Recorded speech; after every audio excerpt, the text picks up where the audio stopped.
तर कशी आश्रयाची पब्लिक, सकाळी सकाळी आमच्या कॉलेजवाल्यांनी आम्हाला बोलून घेतलं एकदम डायरेक्ट 7 वाजता, 6:30 वाजता बोलवलं कॉलेजमध्ये, कारण पेपर होता आमच्याला 7 वाजताचा. मला माहिती आहे पेपरच्या नावाखाली आम्हाला 7 वाजता बोलवते आणि 9 वाजता देते. मग नंतर सगळ्या फ्रेंड्सला सांगितलं की मी कॉलेजच्या अंदर उभी आहे. मी स्वतः मस्त 7:30 वाजता मी गेली. लोक तयारी करून घ्यायची, नाहीतर त्यांना जर दिसली ना मी गेटच्या बाहेर येताना तर मला तिथेच ठोकून काढेल मला. तर नंतर पटापट तयारी वगैरे केली. माझंच काय चालू होतं माहिती नाही. चेक करत होती मी सगळं बरोबर प्रॉपर आहे का, कपडे चेक करावे लागते रे बाबा, बरोबर आहे की नाही, नाहीतर मग कॉलेजमध्ये गेल्यावर आवडत नाही. नंतर तर बस लेट होऊन जाईल तर झालं, मग ते आपल्याला ठोकून काढेल माझ्या फ्रेंड्स. माझ्या एका पेपरसाठी मी 5 वाजता उठली आहे. 5 वाजता आंघोळ वगैरे करून कॉलेजमध्ये कोण जाते, मी जाते. नंतर माझ्याच बॅगमध्ये मला 30 रुपये सापडले, कारण ती बॅग ताई नेते आणि ते पैसेवाल्यांच्या बॅगीमध्ये पैसे राहणार नाही असं कधी होऊ शकते का.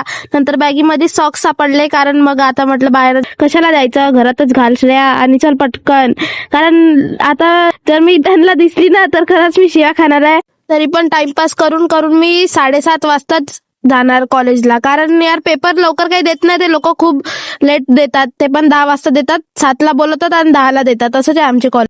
आमच्या कॉलेजमध्ये जरा खूप छान आहे. जाऊ द्या काय बोलू आता, जर जास्त बोलली तर उगाच वाद होईल, जाऊ दे.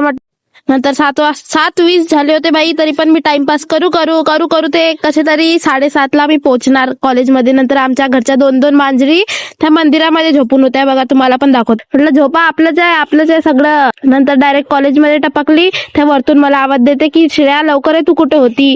मी म्हंटल ऑफिसमध्ये होती, मॅडमनी बोलवलं होतं. तर थोडस बोलावं लागते खोटं, आता काय कोण सांगणार खरं काय आहे. नंतर 2 तास 2, 3, 4, 5 तास नंतर आम्हाला सोडलं. नंतर घरी गेली, एवढ्या उन्हात असं वाटते पडते मी आता चक्कर येऊन. नंतर घरी वगैरे गेली. पप्पा म्हणे की मंदिरात जाऊ. म्हटलं ठीक आहे चला, कारण दिवसभर झोपून होती मी कॉलेजमधून आल्यावर. तर म्हटलं चला, मी तर घुमायला तयारच असते. नंतर आम्ही मंदिरात जायचं होतं, खाटूश्याम मध्ये नंदनवनला, आमच्या इकडे आहे ते मंदिर, तुम्ही पण या कधी. नंतर फुल वगैरे घेतले, कोणी मला देत नाही, म्हटलं जाऊ दे मीच देऊन द्यावं देवाला.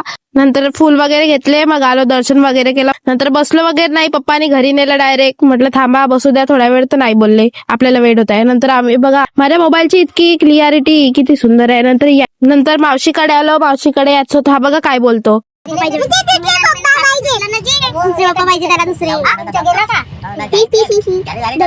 जर त्याच्या पप्पानी म्हणजे माझ्या काकांनी जर ऐकलं ना तर मला शिव्या घालेल. नंतर घरी आल्यावर दादाचा मोबाईल खराब झाला होता, तो सुधरून देत होती. हा मला येते, फक्त स्टोरेज खाली करून द्यायचा होता, अजून काही नाही. मी म्हंटल आता काढ 5 लाख रुपये. ते बोलली की 5 लाखाचा जर मोबाईल पण नाही, तुला कुठून 5 लाख देऊ, जाऊ द्या, ते तर नाही देणार, आपण भेटू उद्या, बाय.